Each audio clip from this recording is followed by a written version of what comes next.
আসামের লোক ওর আগেনস্টে চলে গেল, কি যতটি মাইগ্রেট হয়ে বাংলাদেশ থেকে যতটি মাইগ্রেট হয়ে এখানে এসছে ওদেরকে আসাম থেকে আবার ই করে দাও, ডিপোর্ট করে দাও ওই দেশে, বাংলাদেশে ডিপোর্ট করে দাও, because they are illegal migrant. ওদেরকে ডিপোর্ট করে দেওয়া হবে, ওই বাংলাদেশে ওয়াপস ওকে ওই দিকেই আবার ফেরত করে দিতে হবে, ওদিকে পাঠিয়ে দিতে হবে। সো যখন এইটা মানে অনেকটি যখন মাইগ্রেশন হলো, তো 1979 থেকে 1979 থেকে 1985 অবধি একটা মুভমেন্ট শুরু হয়ে গেল ওইখানে, একটা মুভমেন্ট শুরু হয়ে গেল, Assam movement, that is called Assam movement.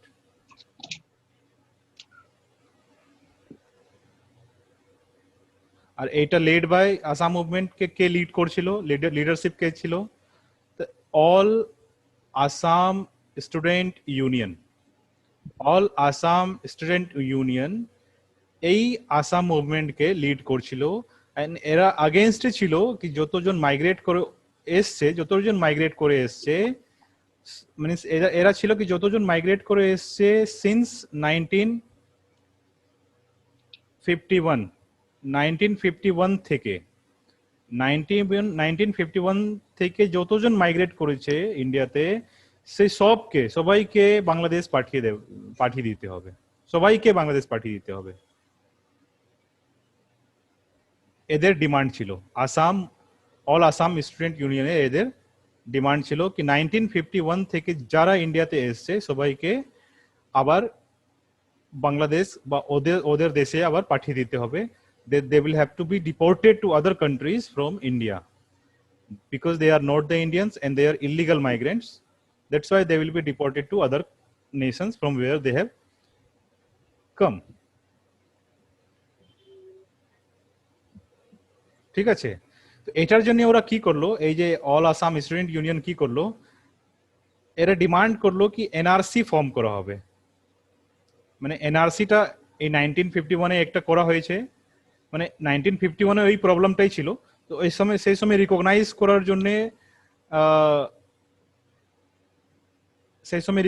করার জন্য হয়েছে কি কতজন ওইখান থেকে ওই দেশ থেকে এই দেশে এসছে, মানে বাংলাদেশ থেকে ইন্ডিয়াতে কতজন এসছে, সেই সময় রিকগনাইজ করার জন্য 1951 এনআরসি করা হয়েছে 1951।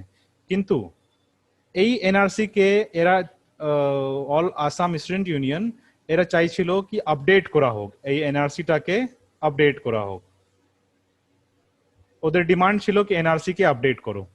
আর এনআরসি কে আপডেট করে 1951 বেসিস করে 1951 যারা যারা বাংলাদেশি ছিল 1951 থেকে যারা বাংলাদেশ থেকে এসছে সবাইকে ওই কান্ট্রিতে পাঠিয়ে দাও, সবাইকে ওই কান্ট্রিতে ডিপোর্ট করে দাও, এদের এটা ডিমান্ড ছিল।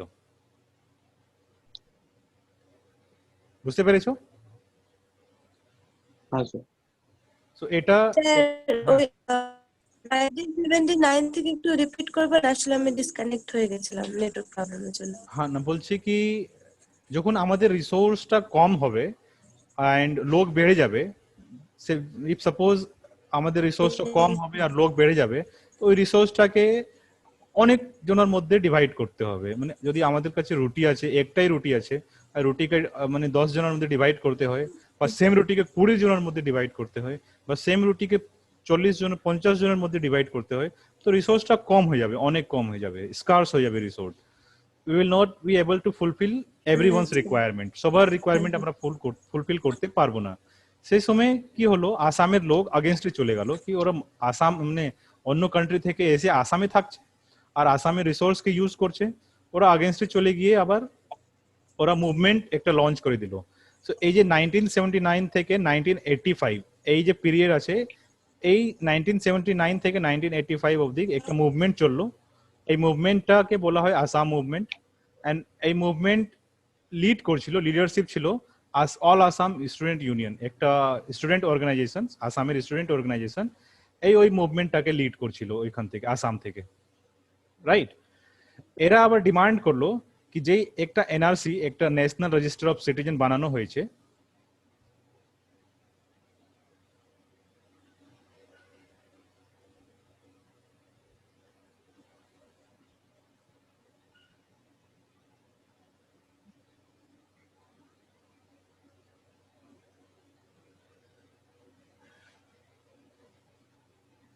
So national register of citizen যে একটা বানানো হয়েছে 1951 এ, ওইটাকে ওরা ডিমান্ড করলো কি এই রেজিস্টারটাকে আবার আপডেট করা হোক। এন্ড আবার আপডেট করে যারা 1951 এর পরে আবার মানে ভারতে এসছে ওদেরকে আবার বাংলাদেশে পাঠিয়ে দেওয়া হয়। ঠিক আছে, ওরা ডিমান্ড করলো কি এনআরসি কে আপডেট করতে হবে, আর যারা যারা বাংলাদেশি পাওয়া যাবে ওকে বাংলাদেশে ডিপোর্ট করে দিতে হবে। এখান অবধি বুঝতে পেরেছো? Yes, sir. ওকে, সো আমি নেক্সট পেজে যাচ্ছি। সো এনআরসি যখন 1951 কন্ডাক্ট হলো, 1951 যখন এনআরসি কন্ডাক্ট হলো, সো 1951 এটা বোঝা গেল কি সেই সময় তো মাইগ্রেশনের প্রবলেম ছিল, সেই সময় অনেকজন মাইগ্রেট করে ভারতে এসেছিল। এই 1951 মণিপুর এন্ড ত্রিপুরা, মণিপুর এন্ড ত্রিপুরা এই দুই স্টেটটাকে গ্রান্ট করা হয়েছিল কি এরাও নিজে নিজে এনআরসি কন্ডাক্ট করিয়ে নাও। কিন্তু এই মণিপুর আর ত্রিপুরা এনআরসি কন্ডাক্ট করলো না, শুধু আসাম করলো NRC conduct in 1951। So Assam যখন 1951 এনআরসি কন্ডাক্ট করলো, ওরা সেই সময় রিকগনাইজ করে নিল কি আমাদের সিটিজেন কে। আর 1951 থেকে 1951 এর পরে যারা এসছে ওরা তো অলরেডি আছে, কিন্তু ওরা ইলিগাল মাইগ্রেন্ট, ওরা আসামিজ কনসিডার করছে ওরা illegal migrant.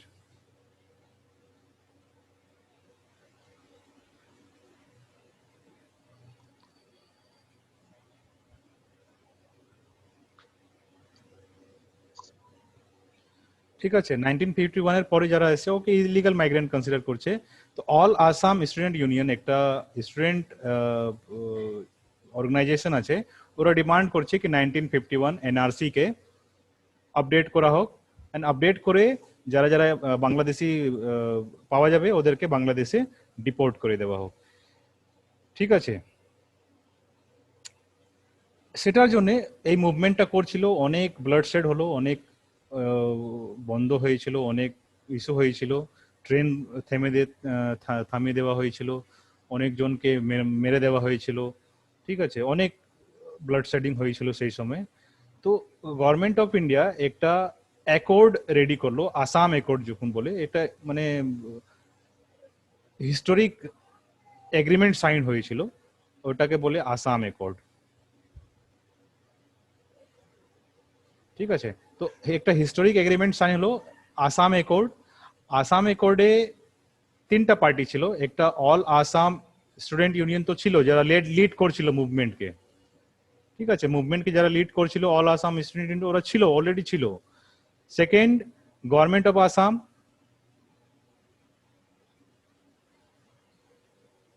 and third, government of India.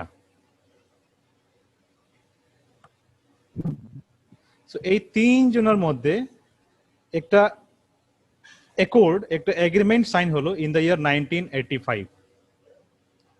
যখন এই অ্যাকর্ডটা সাইন হলো, তো এই মুভমেন্টটা, আসাম মুভমেন্টটা সেই সময় শেষ হয়ে গেল।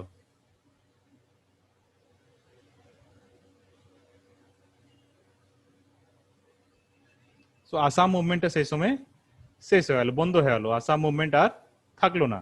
সো 1985 ওরা একটা আসাম অ্যাকর্ড সাইন করা হয়েছে, এই যে আসাম অ্যাকর্ড। ঠিক আছে, আসাম অ্যাকর্ড 1985 সাইন করা হয়েছে। এখন অবধি বুঝতে পেরেছো? সবাই বুঝতে পেরেছো এখন অবধি? কোনো কোয়েশ্চেন্স? Yes, sir. কোনো কোয়েশ্চেন্স বলো, কোনো কোয়েশ্চেন্স? স্যার ওই এগ্রিমেন্টটাতে কি ছিল? হ্যাঁ, আমি ওটা বলবো, এই যে এখন বলছি আমরা এগ্রিমেন্টে কি ছিল ওটা এখন বলছি আমি। এখন অবধি কোনো অসুবিধা নাই তো, কোনো কোয়েশ্চেন নাই তো? ঠিক আছে, আবার আমরা সেপারেট করে সেপারেট পেজে নিয়ে নিচ্ছি, সেপারেট পেজে আমরা আসাম অ্যাকর্ডটা কি করে নিচ্ছি।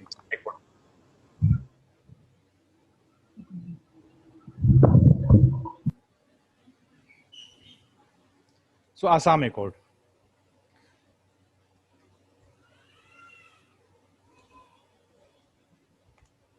সো তিনটা party, government of India, government of Assam and all Assam student union, তিনটা পার্টি ছিল। আসাম একর্ডে প্রভিশন দেওয়া হলো, মানে কিছু পয়েন্ট দেওয়া হলো কি এরা যে ডিমান্ড করেছিল, all all Assam student union demand করছিল কি 1951 এর পরে যারা এসছে ওই দেখো তোমাদের কারো স্পিকার অন আছে, আমার ইকো হচ্ছে, দেখো অসুবিধা হচ্ছে।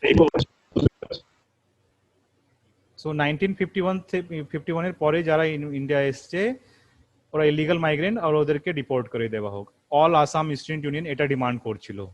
কিন্তু একর্ডে এটাকে এগ্রিমেন্ট করে, কিছু এগ্রিমেন্ট করে একর্ডে এটা নিয়ে আসা হলো কি এই যে 1951 থেকে হবে না, কিন্তু এইটাকে নিয়ে আসা হলো কি মার্চ 25, 1971 এই ডেটের পরে যারা এসছে, এই ডেটের পরে যারা এসছে ওদেরকে ইলিগাল মাইগ্রেন্ট কনসিডার করা হোক।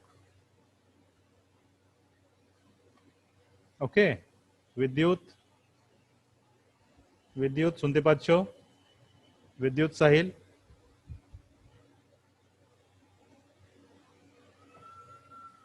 বিদ্যুৎ সাহিল শুনতে পাচ্ছ?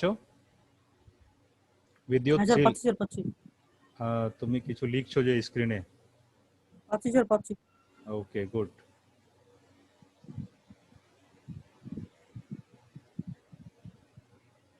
সো মার্চ 1971 এটা ডেট সেট করে দেওয়া হলো আসাম একর্ডে।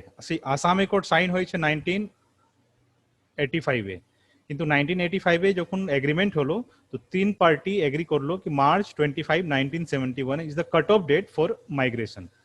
ইলিগাল মাইগ্রেন্ট যারা মার্চ 1925, 1971 পরে এসছে ওদেরকে ইলিগাল মাইগ্রেন্ট কনসিডার করা হবে। কিন্তু এটার উপরে একটা কোয়েশ্চেন উঠছে, এটার উপরে একটা আছে, প্রবলেম হয়েছে কি আমাদের কনস্টিটিউশন অফ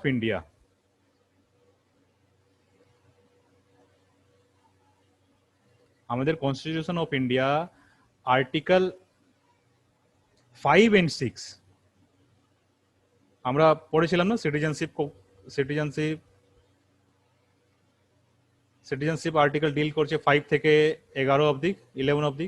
ইয়েস স্যার। 5 থেকে 11 আর্টিকেল 5 থেকে 11 অবধি সিটিজেনশিপ কনসিডার করা হচ্ছে, সিটিজেনশিপ। তো আর্টিকেল 5 and 6, এই যে আর্টিকেল 5 and 6 বলছে কি cut off date should be July 1949. Cut-off date should be July 1949, means July 19th July 1949 should be the cut-off date for considering illegal migrations.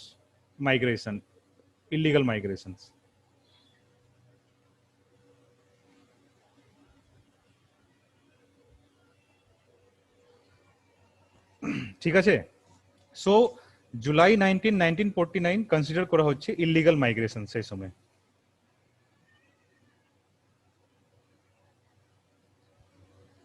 ওটার জন্য যখন এইটা 1949 ডেট আছে, আর এই যে একটা কনসিডার করে দেওয়া হলো কি মার্চ 25, 1971 কনসিডার করতে হবে ডেটটা, এই দুটো কন্ট্রোভার্সি মানে আগেইনস্টে চলে যাচ্ছে, এই কন্ট্রোভার্সি হয়ে যাচ্ছে।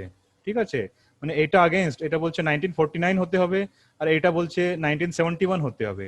যেহেতু কনস্টিটিউশনাল আমাদের প্রাইম, কনস্টিটিউশন সব থেকে বড়, কনস্টিটিউশন সব থেকে উঁচু, তো কনস্টিটিউশনের যেগুলো প্রভিশন আছে ওই প্রভিশনকে আমাদেরকে আগে মানতে হবে, আর ওর পরে যেগুলো প্রভিশন হবে ওদেরকে পরে মানতে হবে। তো সেই সময় কি করে দেওয়া হলো কি একটা সিটিজেনশিপ অ্যাক্টে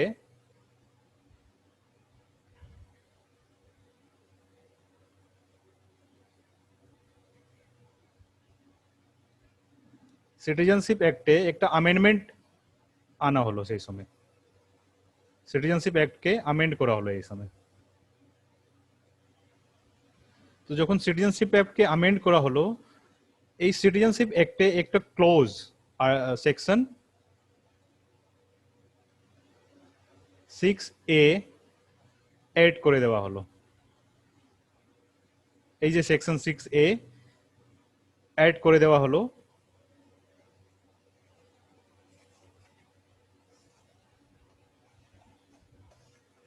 বুঝলা কি? বুঝতে পেরেছো? তো এই যে আমাদের, না স্যার, ক্লিয়ার হলো না জায়গাটা। আচ্ছা আমি বলছি, আবার দেখো শুরু থেকে বোঝাচ্ছি সবাইকে, দেখো ভালো করে বুঝো। যখন আসাম অ্যাকর্ড 1985 এ সাইন হলো, আসাম অ্যাকর্ডে একটা এগ্রিমেন্ট হলো, তিনটা পার্টির মধ্যে একটা এগ্রিমেন্ট হলো কি মার্চ 25, 1971 একটা কাট অফ ডেট হবে, যার পরে যারা যে যে কোনো যেই লোক যার মানে 1971 এর পরে যারা যারা ভারতে এসছে, they will be considered illegal migrant. They will be considered illegal migrant who came to India after March 25, 1971. Right? কিন্তু আমাদের কনস্টিটিউশনে প্রভিশন আছে কি July 19th July 1941 is the last date, and from which after which date anyone comes to India, they will be considered illegal migrants. এই আমাদের কনস্টিটিউশনে article 4, article 5 and 6 এ এটা লেখা আছে। Article 5 and article 6 এ এটা লেখা আছে কি 19th July 1941 এ পরে যারা ইন্ডিয়া এসছে ওরা ইলিগাল মাইগ্রেন্ট। কিন্তু এইখানে বলছে কি মার্চ 25, 1971 এর পরে যারা এসছে ওরা ইলিগাল মাইগ্রেন্ট। তো এটা কি হয়ে যাচ্ছে, একটা কন্ট্রোভার্সি, কন্ট্রাডিক্টরি হয়ে যাচ্ছে। ঠিক আছে, যখন এটা কন্ট্রাডিক্টরি হচ্ছে সেই সময় সিটিজেনশিপ অ্যাক্টে একটা অ্যামেন্ডমেন্ট করা হচ্ছে, citizenship act, citizenship amendment act 1985 और 87, এটাকে কনফার্ম করতে হবে। তো যখন এই যে সিটিজেনশিপ অ্যাক্ট 1985 এই যে অ্যামেন্ড করলো সিটিজেনশিপ অ্যাক্টে, সেই সময় সেকশন 6A এই সেকশনটা অ্যাড করলো সিটিজেনশিপ অ্যাক্টে। সিটিজেনশিপ অ্যাক্ট ওই কানুনটা আইনে সিটিজেনশিপ অ্যাক্টে সেকশন 6A অ্যাড করে দেওয়া হলো, আলাদা করে একটা লিখে দেওয়া হলো সিটিজেনশিপ অ্যাক্ট 1955 এ সেকশন 6 এ ইনক্লুড করে দেওয়া হলো। ঠিক আছে, এখান অবধি কোনো প্রবলেম? হ্যাঁ স্যার, কারো ঠিক আছে। প্রবলেম? মানে ওই কন্ট্রোভার্সিটা প্রবলেমের জন্য এটা অ্যাড করা হলো। হ্যাঁ, কন্ট্রোভার্সির প্রবলেমের জন্য এটা সেকশন 6A কে অ্যাড করা হলো। এন্ড সেকশন 6A এই যে সেকশন 6 এ যখন হলো, এটা শুধু স্পেসিফিক্যালি আসামের জন্য অ্যাপ্লাই হবে। এটা ওইখানে লিখে দেওয়া হলো সেকশন 6 এ, section 6A তে itself, in section 6A only it has been written that this section 6A will be applicable to Assam only. This section will be applicable to Assam, only in Assam, not rest of the India. পুরো দেশে লাগু করা হবে না, শুধু আসামে লাগু করা হবে, ওইটা লিখে দেওয়া হলো।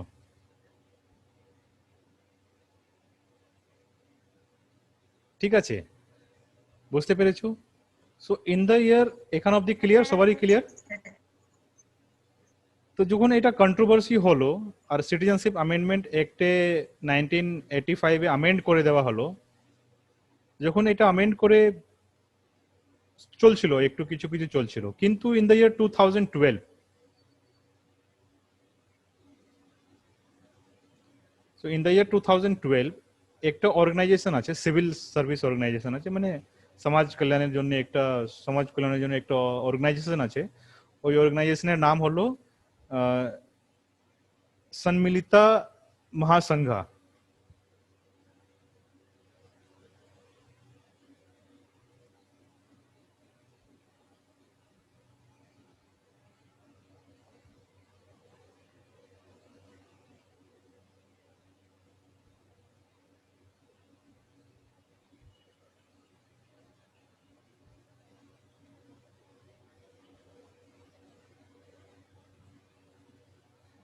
সো এই অর্গানাইজেশনটা সম্মিলিতা মহাসংঘ, এই অর্গানাইজেশনটা কি করলো, 2012-তে একটা কেস ফাইল করলো সুপ্রিম কোর্টে।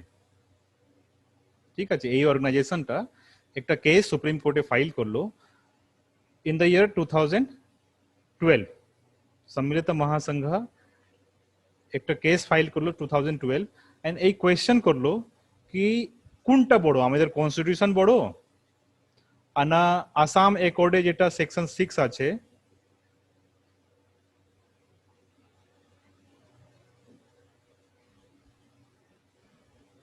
সেকশন 6 এ যেটা এড করে দেওয়া হয়েছে আসাম অ্যাকর্ডে, কোনটা বড়?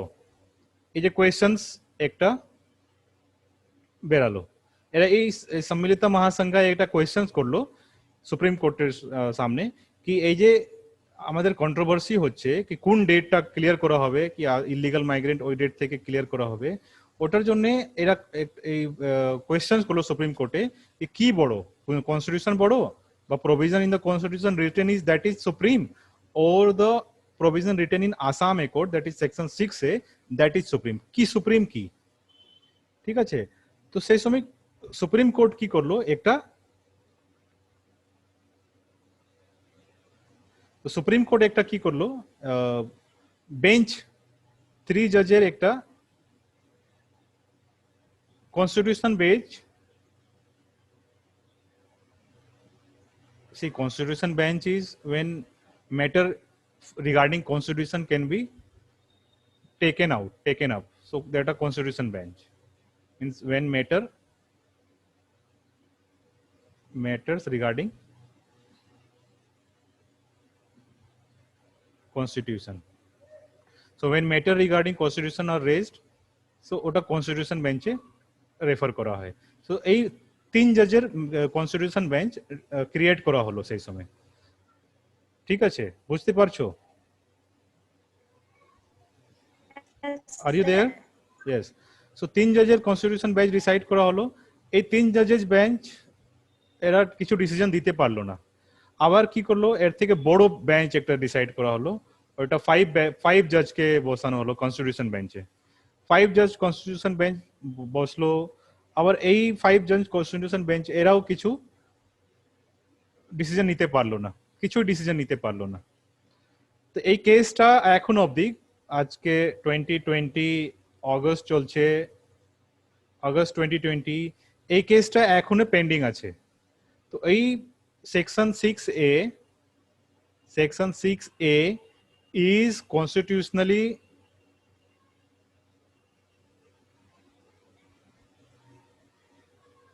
valid, এটা কোয়েশ্চেন্স করছে। সেকশন 6A এটা সিটিজেনশিপ অ্যাক্টে যেটা অ্যাড করা হয়েছে ওটা কি কনস্টিটিউশনালি ভ্যালিড, এটা আবার ওরা কোয়েশ্চেন্স করছে। ঠিক আছে, সম্মিলিত মহাসংঘ, তো সম্মিলিত মহাসংঘ এটা কোয়েশ্চেন্স করছে কি সেকশন 6 এ যে 1985 এ অ্যাড করা হয়েছে কনস্টিটিউশনাল সিটিজেনশিপ অ্যাক্টে, কি ওটা ভ্যালিড, কনস্টিটিউশনালি ভ্যালিড, এন্ড এই বেঞ্চটা এখন অবধি ডিসাইড করেনি, এখন অবধি ডিসাইড করতে পারছে না, কেসটা এখনো পেন্ডিং আছে। কিন্তু 2018তে এই 5 জজ বেঞ্চ, এই যে 5 জজেস বেঞ্চ যে ছিল, এই অর্ডার করে দিল কি আসামে এনআরসিটা আপডেট করা হবে। এই 5 জজ বেঞ্চটাই অর্ডার করে দিয়েছে কি আসামের যেটা হবে এনআরসিটা আপডেট করে দেওয়া হবে, এন্ড এটা আপডেট করা হবে completely under the supervision of supreme court.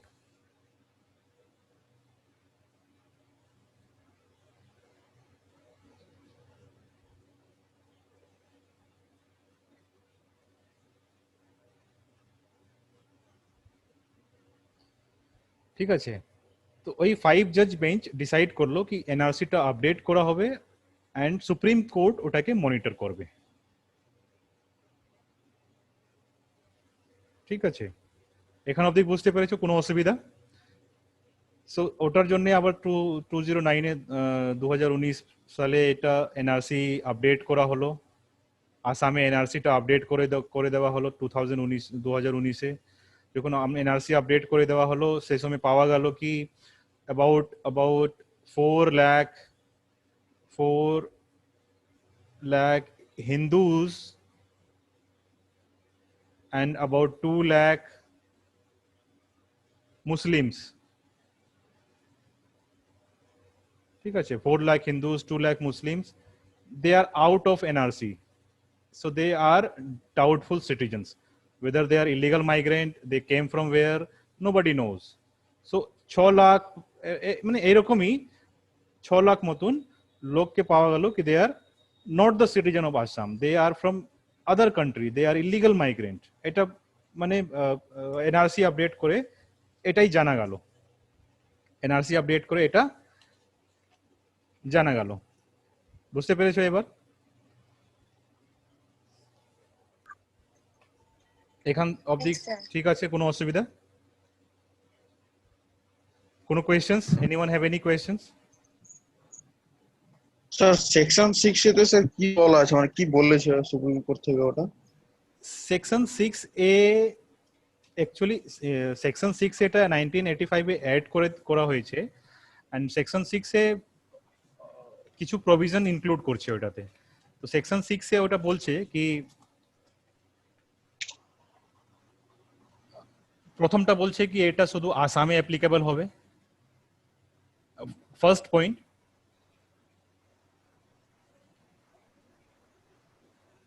আরেকটা জিনিস মানে বলছে কি, ওই আসাম অ্যাকর্ডের ওটা 1985 এর রেগুলেশনটা।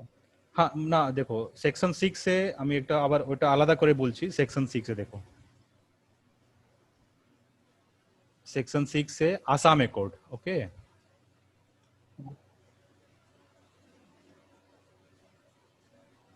সেকশন 6 এ আসাম অ্যাকর্ড এটা বলছে কি first of all section 6A is only for Assam, only for Assam, এটা বলছে কি only for Assam, first point. Second point এই বলছে কি যারা 19 মানে জানুয়ারি 1st 1966 এর আগে, বিফোর, তো জানুয়ারি 1st 1967 এর বিফোর, যারা আগে জানুয়ারি 1st 1966 এর আগে যারা এসছে, they are Indians, they are not illegal migrants and they can be granted citizenship, they can be granted citizenship. They will have to show their documents, like if they came here, so they might have made some ration cards, some other cards kind of thing. So other যদি ওরা কিছু card বানিয়ে হবে, ওই card দিয়ে ওদেরকে recognise করা হবে কি ওরা কখন এসছে, যখন জানুয়ারি 1st 1966 এর আগে এসছে, বা জানুয়ারি 1st ডেট ওই ডেটে 1966 এ 1st জানুয়ারি 1960 ওই ডেটে যদি এসছে, ওদেরকে ইন্ডিয়ান সিটিজেনশিপ দেওয়া হবে। সেকেন্ড পয়েন্ট এটা বলছে, সেকেন্ড পয়েন্ট এটা বলছে। অসুবিধা নাই? না স্যার। না স্যার। থার্ড পয়েন্ট এটা বলছে কি 1st জানুয়ারি 1966 and March 25 1971 এই মধ্যে যারা এসছে, এর মধ্যে যারা এসছে and ওরা অর্ডিনারি ভাবে ইন্ডিয়াতে থাকছে, এর মধ্যে যারা এসছে আর ওরা অর্ডিনারি ভাবে ইন্ডিয়াতে থাকছে, এদেরকে 10 বছর ইন্ডিয়াতে থাকতে হবে, এদেরকে 10 বছর ইন্ডিয়াতে এই মধ্যে যারা এসছে, তো 66 67 68 69 70 71, তো 5-6 ইয়ার্স এখানে হয়ে গেল, 1 2 3 4 5 ইয়ার্স এখানে হয়ে গেল, কিন্তু প্লাস 5 আর 5 বছর এদেরকে থাকতে হবে, 10 বছর এদেরকে ভারতে থাকতে হবে অর্ডিনারি ভাবে। কিভাবে? অর্ডিনারি ভাবে, মানে without any recognitions, without being any Indian citizens, ওদেরকে ইন্ডিয়াতে থাকতে হবে 10 বছরের জন্য, ফর 10 ইয়ার্স এর জন্য ওদেরকে ইন্ডিয়াতে থাকতে হবে, এন্ড তারপরে ওরা সিটিজেনশিপের জন্য অ্যাপ্লাই করতে পারবে, তারপরে ওরা সিটিজেনশিপের জন্য অ্যাপ্লাই করতে পারবে। এই যে 10 বছরের জন্য আছে, এই 10 বছরের ভিতরে ওদের কিছু রাইট হবে না, ওরা ভোট করতে পারবে না, নো ভোটিং, ভোট করতে পারবে না, কিছু সোশ্যাল বেনিফিট নিতে পারবে না,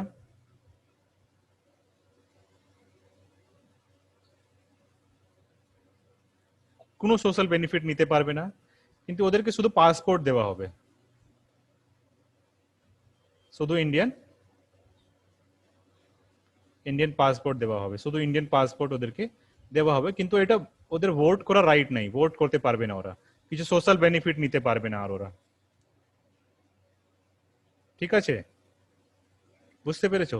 তো এই 3-4টা প্রভিশন আছে সেকশন 6 এ ডিল করছে, সেকশন 6 এ এই 3-4টা প্রভিশনের জন্য এটা বলছে। তো ইন দ্য ইয়ার 2012 আসাম সম্মিলিত মহাসংঘ ওরা একটা কেস ফাইল করলো সুপ্রিম কোর্টে, এন্ড ওই কেসটা এখন অবধি পেন্ডিং আছে, দেখো কি ডিসাইড করছে। ওরা চাইছে যে আসাম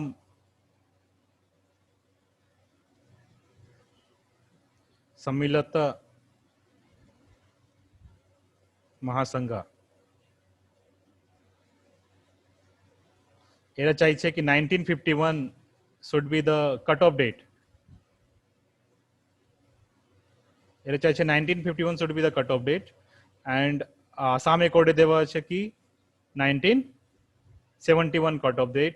সো এটার জন্য ওদের একটু অসুবিধা হচ্ছে, এটার জন্য controversy, and case is still pending in supreme court, case pending আছে এখনো সুপ্রিম কোর্টে পেন্ডিং আছে।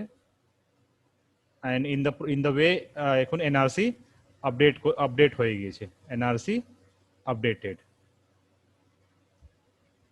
আর এই এনআরসি আপডেট হয়েছে, এটার উপরে আবার কোয়েশ্চেন উঠছে কি কিছু লোক ছুটে গিয়েছে, কিছুজন ছুটে গিয়েছে, অনেকজন ছুটে গিয়েছে এখান থেকে, তো ওদেরকে কি সিটিজেনশিপ কনসিডার করা হবে?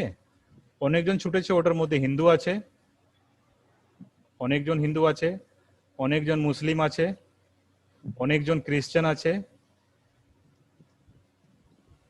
অনেকজন বুদ্ধিস্ট আছে। সো ইনক্লুডিং অল রিলিজনস, অনেকজন, মোটামুটি 6 lakhs of the 6 to 8 lakh of the or 9 lakh of the 9 lakh মতন ওরা সিটিজেনশিপ থেকে বেরিয়ে গিয়েছে, মানে ওই এনআরসি থেকে, এনআরসি তে রেজিস্টার করতে পারেনি ওরা। ঠিক আছে, সেই জন্য অনেকটি প্রোটেস্ট হচ্ছিল, মানে তোমরা টিভিতে শুনে হবে কি দিল্লিতে শাহিনবাগে প্রোটেস্ট চলছিল, পুরো অল ওভার ইন্ডিয়াতে সবাই প্রোটেস্ট করছিল কি না এইটা এই যে কনস্টিটিউশন অ্যামেন্ডমেন্ট অ্যাক্ট 2019 যে আনা হয়েছে ওটা ইমপ্লিমেন্ট করতে হবে না, ওটা ইমপ্লিমেন্ট করতে হবে না। ঠিক আছে, এটা বুঝতে পেরেছো? স্যার একটা কোশ্চেন ছিল। হ্যাঁ বলো। হ্যাঁ স্যার। 2019 এর এনআরসি আপডেটে যে ডেটাটা আসলো যে তারা ইলিগাল মাইগ্রেন্ট, যাদের না ওটা ইলিগাল কিছু মাইগ্রেন্ট, পাওয়া গেল না, ওটা ইলিগাল মাইগ্রেন্ট বলেনি, ওকে বলা হয়েছে ডিফল্ট, मतलब ডাউটফুল সিটিজেন।